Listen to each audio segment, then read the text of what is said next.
Welcome students, workshop calculation and science की multiple choice questions की series को आगे बढ़ाते हुए आज हम लोग अपनी 8th क्लास स्टार्ट कर रहे हैं, जिसमें आप सभी आईटीआई फर्स्ट ईयर स्टूडेंट्स के लिए वर्कशॉप कैलकुलेशन एंड साइंस की बहुत ही इंपॉर्टेंट मल्टीपल चॉइस क्वेश्चंस के सॉल्यूशंस को हम लोग यहाँ पे कर रहे हैं, जो कि आपके भारत स्किल वेबसाइट के जो क्वेश्चन बैंक है उसका सॉल्यूशन है ये। ठीक है, तो जैसा कि आप लोगों को पता है कि अब तक 7th क्लास हो चुकी है, कैसा लगा जरूर कमेंट करके बताया करिए। ठीक है, और साथ ही साथ अगर आपने चैनल को सब्सक्राइब नहीं किया है स्टूडेंट, तो चैनल को सभी सब्सक्राइब कर लीजिए। ठीक है, बेल आइकन को भी प्रेस कर लीजिए, जिससे आपको टाइमली नोटिफिकेशन मिलता रहे। और एक बात और इम्पॉर्टेंट है यहाँ पे कि अगर आपको ये वीडियो लेक्चर्स पसंद आते हैं तो आप अपने दोस्तों के साथ भी इसको शेयर कर सकते हैं, जिससे उनको भी आप ही की तरीके से फ़ायदा हो सके। ठीक है, तो चलिए स्टार्ट करते हैं आज के अपने क्वेश्चन मल्टीपल चॉइस क्वेश्चंस की सीरीज, जिसमें हम लोग फर्स्ट क्वेश्चन जो यहाँ पे है आज की क्लास का, वो है क्वेश्चन नंबर 103, मतलब 103 क्वेश्चन नंबर से आज हम लोग स्टार्ट कर रहे हैं। ठीक है, तो यहाँ पे आपको मैं बताना चाहता हूँ कि देखिए, आप लोगों को जिस तरीके से मैं बता रहा हूँ यहाँ पे, ठीक है, वो आपके एग्ज़ाम ओरिएंटेड है। ठीक है, यहाँ पे बहुत ज़्यादा थियरी एक्सप्लेनेशन नहीं है, क्वेश्चंस के ही बेसिस पे मैं यहाँ पे थियरी बताता हूँ आप लोगों को। ठीक है, तो लेकिन इतना इनफ है, इससे ज़्यादा आपको परेशान होने की ज़रूरत नहीं है, इतना आप पढ़िए। ठीक है, इतना ही काफ़ी है आपको अच्छे नंबर पाने के लिए। चलिए, तो इसमें बोला गया है how many watts for 1 horse power in British system. पिछले ही क्वेश्चन में 102 नंबर पे, जब आपने 7th क्लास पढ़ी थी, उसमें मैंने आपको बताया था कि आपको याद रखना है कि 1 HP बराबर दो चीज़ें होती हैं। ठीक है, एक तो आपको अगर हम लोग ये समझें कि अगर हम लोगों को ब्रिटिश सिस्टम में निकालना है, ठीक है, तो स्टूडेंट्स जो ब्रिटिश सिस्टम में है, ठीक है, तो ब्रिटिश सिस्टम में जो होगा वो ब्रिटिश सिस्टम में 746 हो जाएगा, 746 वॉट्स हो जाएगा। ठीक, 746 वॉट्स होगा। लेकिन अगर हम लोग इसी को हम लोग बात करें मैट्रिक सिस्टम में, तो मैट्रिक सिस्टम में यही चीज 735 हो जाएगा। ठीक है, 735.5 वॉट हो जाएगा एज इट इज। इसको दिमाग में रखना है आपको। ठीक है, कई बार क्वेश्चन आते हैं आपके एग्जाम में ये दोनों अलग अलग, ठीक है, और हमें कंफ्यूज नहीं होना है। तो यहाँ पे फिलहाल आपका आंसर 746 वॉट बिल्कुल सही हो जाएगा। ठीक है, अगला क्वेश्चन देखते हैं, क्वेश्चन नंबर 104। कह रहे हैं what is the equivalent unit for 1 horse power in metric system. इनका कहना है कि मेट्रिक सिस्टम में आप 1 हॉर्स पावर को और क्या बोल सकते हो। ठीक है, तो स्टूडेंट्स इसको भी आपको मेमोराइज करके रखना है कि यहाँ पे जो 75 किलोग्राम है ये। ठीक है, देखो कैसे आता है वो चीज़ें तो आपको मैं बताऊंगा ही, अभी बता दूंगा। ठीक है, और यहाँ पे ए आंसर बिल्कुल आपका सही हो जाएगा कि जो 75 kg मीटर पर सेकंड है। ठीक है, ये आपका क्या है, ठीक है, ये आपका 1 हॉर्स पावर के बराबर होगा। चलो आओ देख लेते हैं कैसे आता है ये। तो 1 हॉर्स पावर इक्वल्स टू, आपको पता है कि जो मेट्रिक सिस्टम में 735, ठीक है, ब्रिटिश सिस्टम में 746 और इसमें 735 हो जाएगा, तो हो जाएगा 735.5 वॉट। ठीक है, तो 735.5 वॉट हो जाएगा। अब ध्यान से समझो कि जो वॉट होता है वही हमारा क्या होता है, केजी मीटर पर सेकंड। केजी मीटर पर सेकंड, ठीक है, केजी मीटर पर सेकंड हो जाता है। तो ध्यान में ये रखना है कि ये एक्चुअल में सीधे सीधे ये जो वैल्यू है 335, ये लगभग किसके करीब है, तो यहाँ पे आपको नजर आ रहा है 77, 78, 76 और 75, तो सबसे कम आपको 75 नजर आ रहा है, तो ये लगभग इसके करीब है। तो इसीलिए हम लोग यहाँ पे हम लोग क्या बोलेंगे कि 75 kg मीटर पर सेकेंड। ठीक है, चलो अगला क्वेश्चन देखते हैं, क्वेश्चन नंबर 105। तो 105 में बोला गया है what is the formula of potential energy. कह रहे हैं स्थितिज ऊर्जा का फॉर्मूला क्या है। तो बच्चों स्थितिज,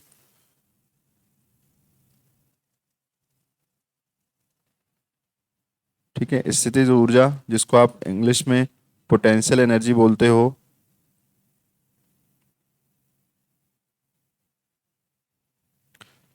पोटेंशियल एनर्जी जो होती है वो होती है mgh, जहाँ पे m क्या है, ठीक है, द्रव्यमान है। ठीक है, द्रव्यमान है क्या, m।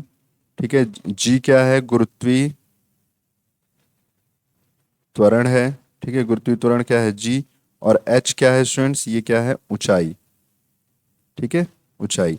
चलो मैं आपको इसको समझा भी देता हूँ कि मान लिया कि ये है आपका ग्राउंड जमीन, और कोई बॉल है जो कि कितनी ऊंचाई पर है, एच ऊंचाई पर है, कितनी ऊंचाई पर, एच ऊंचाई पर है, ठीक है, जिसमें गुरुत्वीय त्वरण जी हमेशा आप जानते ही हो कि 10 मीटर पर सेकेंड स्क्वायर, या फिर 9.81 एग्जैक्ट वैल्यू जो मीटर पर सेकेंड स्क्वायर होता है, ठीक है। और द्रव्यमान अगर इसका आप मान लो m है, तो आपका जो पोटेंशियल एनर्जी होती है, पोटेंशियल एनर्जी का जो फॉर्मूला हो जाता है वो होता है mgh, ठीक है, याद रखना है इस चीज़ को। चलो क्वेश्चन नंबर हो जाए 106, अगर देखें हम लोग तो इसमें बोला गया है what is the formula of kinetic energy, ठीक है, what is the formula for kinetic energy. तो काइनेटिक एनर्जी के लिए अगर आपसे फॉर्मूले की मैं बात करूं, ठीक है, काइनेटिक एनर्जी के लिए अगर फॉर्मूला हम लोग देखें तो काइनेटिक एनर्जी के लिए जो यहाँ पे फॉर्मूला है वो हो जाएगा आपका हाफ एम वी स्क्वायर, मतलब kinetic energy is equals to, मतलब जो गतिज ऊर्जा है, गतिज ऊर्जा है, गतिज ऊर्जा जो है यहाँ पे, ठीक है, जिसको आप काइनेटिक एनर्जी बोल रहे हो, वो हो जाएगा half M V square, half M V square क्या हो जाएगा, हाफ एम वी स्क्वायर। तो हाफ तो आप समझ ही रहे हो, ये है द्रव्यमान जिसको आप एम बोल रहे हो, और जो वी है वो क्या है, वेग है। वी क्या है, वेग हो जाएगा, ठीक है। एम जो द्रव्यमान है वो आप लिखोगे हमेशा केजी में, और जो वेग है वो लिखोगे आप मीटर पर सेकंड में, ठीक है। तो इस तरीके से आपका ये फॉर्मूला हो गया, तो जरा देख लो कौन सा सही है, half M V square, half M V square, ठीक है। तो ये जो टू यहाँ पे साथ में मल्टीप्लाई करके लिखा है, ये एक्चुअल में यहाँ पे नहीं लिखा है, ये ऊपर लिखा हुआ है, ठीक है। तो हाफ एम वी स्क्वायर आपका फॉर्मूला हो गया, और आपको पता है कि ये क्योंकि ऊर्जा है तो इसका मात्रक क्या हो जाएगा, ऊर्जा का जो मात्रक होगा वो क्या हो जाएगा, जूल हो जाएगा। चलो अगला क्वेश्चन देखते हैं 107। क्वेश्चन नंबर 107 में दिया गया है how much work done in 1 hours if a pump can rise 100 litres of water through a height of 200 metre in 1 minute, ठीक है। चलो तो देखो इसमें क्या क्या गिवन है, पहली बात वो आपको दिमाग में रखना है, ठीक है। इनका कहना है कि भाई बताओ कि 1 घंटे में कितना कार्य होगा, ठीक है, 1 घंटे में कितना कार्य होगा। तो कार्य बराबर, कार्य की पहली बात तो आप मात्रक क्या जानते हो, जूल, ठीक है। कार्य बराबर होता क्या है, बल इंटू विस्थापन, और बल बल को क्या लिखते हो आप, एम इंटू ए, ठीक है, एम इंटू ए इंटू डी। तो ए क्या है यहाँ, गुरुत्वीय त्वरण है, तो एम इंटू यहाँ पे जी लिखो इसको, तो ये हो जाएगा डी, तो एम इंटू जी इंटू ये हो जाएगा, ठीक है। तो उस हिसाब से से अगर आप देखोगे तो एम इंटू डी इंटू जी ये जूल में लिखोगे, ठीक है।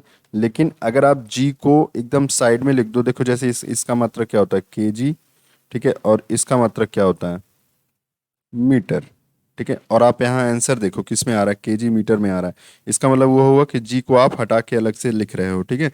तो इसलिए हम लोग अगर हम लोग बोलें कि कार्य को बताओ केजी मीटर में, तो आपको कितने से मल्टीप्लाई करना है, एम इंटू डी आपको चाहिए होगा, क्या चाहिए, एम इंटू डी चाहिए बस, ठीक है।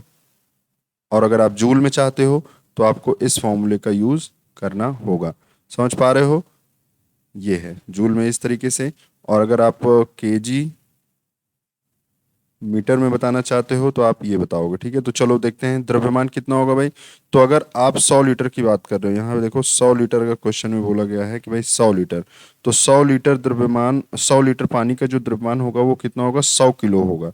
तो 100 केजी पानी का द्रव्यमान हो जाएगा। और कितनी ऊंचाई तक ले जाना है, तो भाई इसको 200 मीटर ऊंचाई तक ले जाना है। तो अगर आप इसको मल्टीप्लाई करोगे तो ये हो जाएगा 2, ठीक है, 2 इंटू 2 इंटू 10 टू द, मतलब इसको ऐसे लिख लो, ये हो जाएगा ऐसे। तो ये जो है देखो कैसे लिखा जाएगा ये, तो जैसे यहाँ पे आपने लिखा 200 इंटू 100, तो 200 इंटू 100 आपने लिख लिया, तो इस तरीके से ये आपका बन गया ये, ठीक है। तो लेकिन ये कितने टाइम में है, ये आपका 1 मिनट में है, ठीक है, ये कितने टाइम में है भाई, ये 1 मिनट में है, इतना पानी आ गया। कितना कितना केजी मीटर, तो 2000 केजी मीटर। ठीक है, 2000 केजी मीटर, ऐसे 2000 केजी मीटर कितने टाइम में, 1 मिनट में। लेकिन देखो इसमें क्या बोला गया है, कितने टाइम में, 1 घंटे में बताओ आप। ठीक है, 1 घंटे में कितना कार्य हुआ, तो 1 घंटे में कितना कार्य हो जाएगा भाई, तो इसमें 60 से हमें गुणा करना पड़ेगा। अगर 1 मिनट में इतना हो रहा है तो 1 घंटे में कितना होगा, तो 2000, मतलब 4 जीरो होने चाहिए ना। हाँ, 20,000, 20,000 गुणे 60 मिनट और मल्टीप्लाई कर दो। ठीक है, तो 1 घंटे में हो जाएगा, तो ये कितने टाइम में हो जाएगा, 1 आवर्स में हो जाएगा। ठीक है, 1 घंटे में कितना होगा, तो इसको जरा गुणा कर लो, तो 6 दूनी हो जाएगा 12। ठीक है, तो इसको चलो मैं कहाँ करता हूँ, ये मैं यहाँ यहीं पे कर देता हूँ। देखो, तो जब आप इसको गुणा करोगे तो आपका आंसर आ जाएगा 6 दूनी 12, और कितने जीरो, 1 2 3 4 1 5, 5 जीरो, तो 10 के घाते 5। तो बी आंसर बिल्कुल आपका सही है, 12 गुणे 10 के घाते 5 केजी मीटर हो जाएगा। 12 गुणे 10 के घाते 5 केजी मीटर हो जाएगा। ठीक है, ध्यान से समझ लो इसको, आपका आंसर हो जाएगा बी। ठीक, चलो अगला क्वेश्चन देखते हैं। क्वेश्चन नंबर 108 अगर देखें हम लोग, तो क्वेश्चन नंबर 108 में बोला गया है what is the work done if a force of इतना, तो मतलब फोर्स की वैल्यू गिवन है आपको, act upon a body and a body has been move through a distance of it, तो डिस्टेंस की भी वैल्यू आपको पता है। तो देखो यहाँ पे हिंदी में बोला गया है यदि 250 न्यूटन का बल, तो 250 न्यूटन का भाई बल लगा है, चलो मान लिए। ठीक है, बल से किसी वस्तु पर कार्य किया जाता है और वस्तु 15 मीटर दूरी तक चलती है, तो दूरी की वैल्यू भी दिया है कि 15 मीटर। बोला गया है बताओ कार्य कितना, तो कार्य बराबर होगा बल इंटू दूरी। ठीक है, मतलब जितना विस्थापन हुआ, तो 250 बल हो गया और दूरी हो गई 15। ठीक है, तो ये आपका आंसर आ जाएगा 0 और 537। ठीक है, इतना हो गया ये, तो इतने जूल आपका जो है वर्क डन हुआ। तो कितना हुआ भाई, 3750, 3750, तो डी आंसर बिल्कुल सही हो गया। आसान सा क्वेश्चन था, इसमें कोई हार्ड नहीं था, आसानी से कर सकते थे आप इसको। चलो अगला क्वेश्चन देखते हैं, क्वेश्चन नंबर 109। तो क्वेश्चन नंबर 109 में आपसे बोला गया है what is the potential energy. आपको पता है अभी पोटेंशियल एनर्जी का इसी वीडियो लेक्चर में हम लोगों ने फॉर्मूला देखा, mgh होता है। तो जरा mgh अगर इसमें पता है तो आप आसानी से निकाल लोगे, तो बिल्कुल पता है। यहाँ पे देखो ये द्रव्यमान पता चल गया। ठीक है, वस्तु 30 मीटर। ठीक है, तो दूरी पता चल गई, और जी आपको मालूम है पहले से, तो एम की वैल्यू इसमें दिया है 250 किलोग्राम। जी की वैल्यू आप चाहो तो 10 ले लो, और चाहो तो 9 ही ले सकते हो। चलो 10 लेके एक बार देखते हैं, 10 हो गया।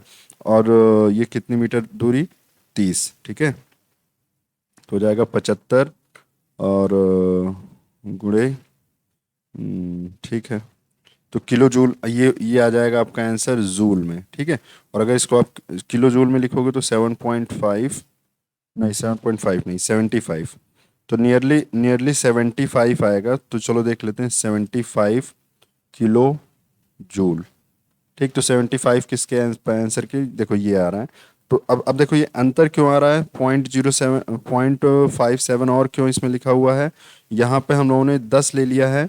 ठीक है, तो जी की वैल्यू आपने, हम लोगों ने 10 ले लिया है, जबकि जी की वैल्यू आपको लेना है 9.81 मीटर पर सेकेंड स्क्वायर। तो जब आप इतना लोगे तो आपका एग्जैक्ट आंसर डी आएगा। ठीक है, तो इस तरीके से आपको सही आंसर पता चल गया। चलो ठीक है, तो 110 देखते हैं। अच्छा, बहुत सारे स्टूडेंट्स को ये दिक्कत तो नहीं है कि ये जी की वैल्यू अपने आप कहाँ से ले रहे हैं, तो भाई याद रखो कि जो गुरुत्वीय त्वरण का जो मान होता है वो 9.8 होता है, पहले से ही डिसाइडेड है ये, कि जो गुरुत्वीय त्वरण है वो कितना होता है, 9.81 मीटर पर सेकंड स्क्वायर होता है। ठीक है, चलो 110 देखते हैं। What is the potential energy of a body if the 10 kg kept on the top of pole 20 metre height. कह रहे हैं कि एक द्रव्यमान है जिसका द्रव्यमान कितना है, 10 किलोग्राम। एक वस्तु है जिसका द्रव्यमान कितना है, 10 किलोग्राम। कहाँ रखी हुई है ये भाई, ये रखी हुई है,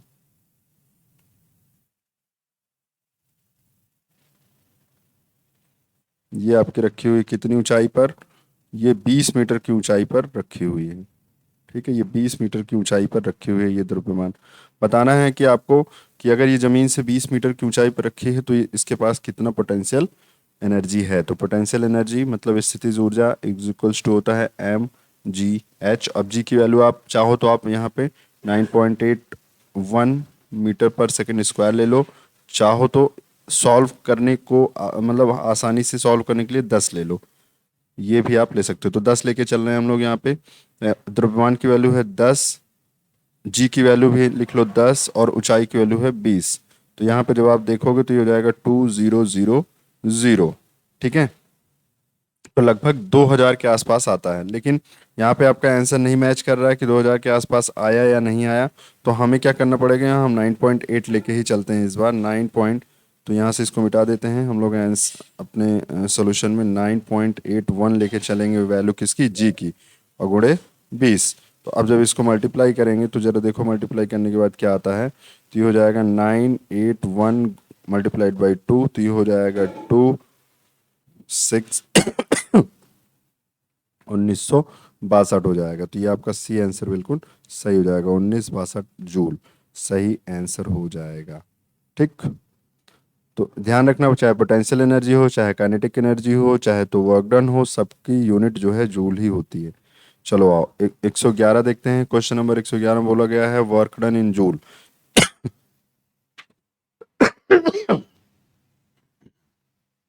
यहाँ पे बोला गया है आपसे, देखिए, यदि किसी 15.5 किलोग्राम के भार मतलब द्रव्यमान को 4.4 मीटर की ऊंचाई तक उठाया जाता है तो जूल में कार्य कितना होगा। ठीक है, तो ध्यान से समझ लो, जब जब कोई भी वस्तु को उठाया जाता है ऊपर की तरफ, इनका कहना है कि एक द्रव्यमान है जिसको आप उठा रहे हो 15.5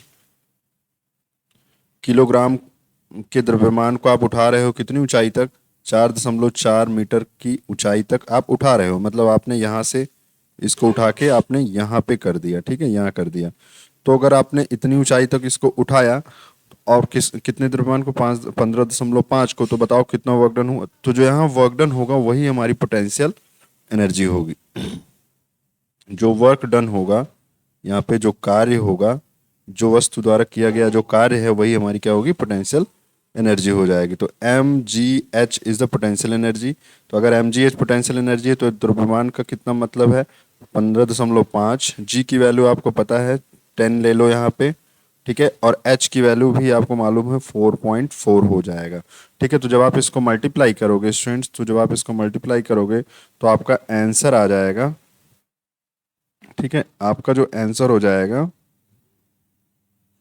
वो हो जाएगा 669 जूल। ठीक है, ये आपका आंसर हो जाएगा 669 जूल। मैंने 10 लिया है, आप चाहो तो 9.8 लेके भी चल सकते हो। ठीक है, जो उसका आंसर होगा वो कितना होगा, 669। अगला क्वेश्चन देखते हैं 112। ठीक है, तो इसमें बोला गया what is the kinetic energy.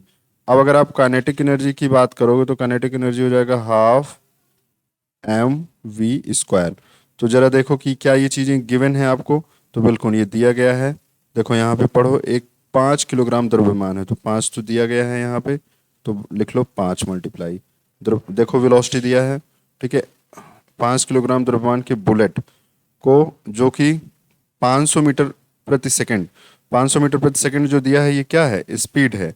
तो स्पीड यहाँ गिवन है, तो हो जाएगा 500 का स्क्वायर। ठीक है, स्पीड, ये वी क्या है, वेग है या स्पीड है, जो भी कह लो। ठीक है, तो यहाँ हो जाएगा आपका 1/2 गुणे 5 गुणे 500 गुणे 500। ठीक है, तो जरा इसको जब आप सॉल्व करोगे तो आपका जो आंसर हो जाएगा स्टूडेंट्स वो हो जाएगा, तो आप इसको सॉल्व करोगे तो आपका आंसर आ जाएगा 625। कितना आ जाएगा, 625, 625 जूल। ठीक, समझ पा रहे हो, 625 जूल आपका आंसर हो जाएगा, जो कि बी आंसर बिल्कुल सही माना जाएगा। क्वेश्चन नंबर 113 देखते हैं। तो क्वेश्चन नंबर 113 में बोला गया है विच रिपर्स द टेम्परेचर। कह रहे हैं कि अब देखो थोड़ा सा ये मॉड्यूल बदला है। ठीक है, तो ध्यान रखना, अभी इसके पहले आप मॉड्यूल पूरा देख रहे थे कार्य, ऊर्जा और शक्ति का, अब आप देख रहे हो ताप से संबंधित क्वेश्चंस को। ठीक है, तो 113 से हम लोग यहाँ पे देखने चल रहे हैं। बोला गया है ताप तापमान, जो तापमान है को क्या संदर्भ करता है, तापमान को क्या संदर्भ करता है, मतलब तापमान क्या संदर्भित करता है, ये आपको बताना है। तो तापमान से आप क्या समझते हो, तो it is a form of energy. नहीं, टेम्परेचर जो होता है वो एक एनर्जी नहीं है, हीट एनर्जी है, ठीक है। तो ये गलत है। It tells the state of heat, it tells specific heat of substance, it measures the calorimeter, ठीक है। ये कैलोरी मीटर द्वारा नापा जाता है, ये गलत है, ठीक है। कैलोरी मीटर द्वारा नहीं नापा जाता है, ठीक है। थर्मामीटर द्वारा ताप को नापा जाता है। यह किसी पदार्थ की ऊष्मा को निर्दिष्ट करता है, ठीक है। स्पेसिफिक हीट के बारे में बताता है। स्पेसिफिक हीट के बारे में कह लो कि नहीं बताता है, बल्कि ये केवल हीट के बारे में बताता है बच्चों। तो यहाँ पे जो आपका सही आंसर हो जाएगा वो हो जाएगा बी, ठीक है, कि it tells the state of heat, मतलब यह ऊष्मा की अवस्था को बताता है कि कोई चीज़ गर्म है या ठंडी है। अच्छा, गर्म और ठंडा क्या होता है, तो ये किसी न किसी चीज़ के रिस्पेक्ट में बात की जाती है, ठीक है। जैसे हम लोग बोले टेबल के रिस्पेक्ट में चेयर ठंडी है, ठीक है। या जैसे धूप में पड़े हुए एक लकड़ी के टुकड़े और एक लोहे के टुकड़े में, ठीक है, एक आयरन के टुकड़े में एक लोहे मतलब एक आयरन के टुकड़े में और एक लकड़ी वुड, इन दोनों में बराबर धूप बराबर धूप पड़ रही है। लेकिन अगर आप इसको टच करोगे तो आपको पता चलेगा कि लोहे का जो टेम्परेचर वो ज़्यादा है। तो ये क्या बताता है, ये एक्चुअल में अवस्था बताता है किसके, कि किसने कितनी ज़्यादा हीट एब्जॉर्ब कर रखी है, ठीक है। चलो, तो एक तरीके से आपको दिमाग में रखना है कि जो जो ताप है बच्चों, जो तापक्रम है, जो तापमान है, वो किसके बारे में बताता है, the it tells about the heat, यह ऊष्मा की अवस्था को बताती है, यह ऊष्मा की अवस्था को बताती है। अगला क्वेश्चन देखते हैं। 114 नंबर बोला गया है, what is the SI unit of heat, ऊष्मा की एसआई यूनिट क्या होती है, ये आपको बताना है। तो भाई जैसे देखो, आपको पता है जूल जो होती है वो क्या होती है, जूल। तो जूल जो होती है वो एक एक प्रकार की ऊर्जा की इकाई होती है। तो ऊर्जा जितने भी प्रकार के हैं, चाहे तो आप हीट ले लो, चाहे आप और कोई इलेक्ट्रिक एनर्जी ले लो, चाहे जिस प्रकार की गतिज ऊर्जा, स्थितिज ऊर्जा, जो भी जितने भी प्रकार की ऊर्जा होती है, उसकी सबकी एसआई यूनिट क्या होगी, जूल ही होगी। तो 114 का बी नंबर बिल्कुल आपका सही हो जाता है, ठीक है। बी नंबर बिल्कुल सही हो जाएगा। क्वेश्चन नंबर 115 का देखा जाए तो बोला गया है, which instrument is use to measure heat, heat measure करने के लिए कौन सा इंस्ट्रूमेंट यूज करते हैं स्टूडेंट्स। तो हीट मेजर करने के लिए यहाँ पे हम लोग कैलोरीमीटर यूज करते हैं, ठीक है। थर्मोमीटर टेम्परेचर मेजर करने के लिए यूज करते हैं, पायरोमीटर जो है सन की ऊर्जा को मेजर करने के लिए, और बैरोमीटर से प्रेशर मेजर करते हैं। तो यहाँ ध्यान रखना है आपको कि जो ये कैलोरीमीटर है उसी से हम लोग क्या मेजर करते हैं, उसी से हम लोग ऊष्मा का मापन करते हैं। Question number 116, what is the quantity of heat required to raise the temperature of 1 gram of water through 1 degree Celsius. ध्यान से समझ लो, ये एक डिफिनीशन है, ठीक है। ये डिफिनीशन है, बताते हैं कैलोरी की, और ये क्या बताती है कि भाई एक कैलोरी ऊष्मा क्या होती है, ठीक है। तो एक कैलोरी ऊष्मा जो होती है उसको हम लोग बोलते हैं कि अगर हम लोग जैसे मान लिया इसमें क्या भरा हुआ है, पानी भरा हुआ है, ठीक है। इसमें पानी भरा हुआ है कंटेनर में, और इस पानी को 1 डिग्री सेल्सियस इसका ताप बढ़ा दिए, ठीक है। इस पानी का 1 डिग्री सेल्सियस ताप बढ़ा दिए, तो पानी के 1 डिग्री सेल्सियस ताप को बढ़ाने के लिए जितनी ऊष्मा चाहिए स्टूडेंट, जितनी ऊष्मा चाहिए बोले तो जितनी हीट चाहिए, वही हीट हमारी 1 कैलोरी कहलाएगी। याद रखना, उसी को हम लोग कहेंगे 1 कैलोरी, ठीक है। 1 कैलोरी बोली जाएगी। तो 1 कैलोरी जो ऊष्मा होगी वो दरअसल पानी के 1 डिग्री सेल्सियस टेम्परेचर को बढ़ाने में उपयोग की गई जो है ऊष्मा है, ठीक है। समझ गए। तो 1 कैलोरी क्या है, कैलोरी क्या है, ऊष्मा की यूनिट है। तो जो 1 कैलोरी जो यूनिट होती है वो क्या होती है, जब हम किसी कंटेनर में 1 ग्राम पानी रखा हो, यहाँ पे कितना पानी रखा हो, 1 ग्राम पानी है, कितना, 1 ग्राम पानी है। 1 ग्राम पानी के ताप को 1 डिग्री सेल्सियस क्या करना है, बढ़ा देना है। मतलब अगर अगर 2 डिग्री सेल्सियस पे था तो अब इससे 1 ग्राम पानी को कितने पे कर दो, तो 3 डिग्री सेल्सियस पे लाने के लिए जितनी ऊष्मा की जरूरत है वही हमारा क्या है, 1 कैलोरी है, वही क्या है हमारा 1 कैलोरी कहलाता है। ठीक, समझ गए। चलो अगला क्वेश्चन देखते हैं। क्वेश्चन नंबर 117, 117 में बोला गया है what is the value of specific heat of water. Specific heat of water क्या होता है, तो ध्यान रखना बच्चों, स्पेसिफिक हीट ऑफ वाटर जो होता है 1। ठीक है, याद रखना स्पेसिफिक हीट ऑफ वाटर, याद रखना ही है, आपको दिमाग में ही बनाना के रखना है, 1 होते हैं। ठीक है, तो इस तरीके से आपका ये जो है आज का वीडियो लेक्चर खत्म होता है।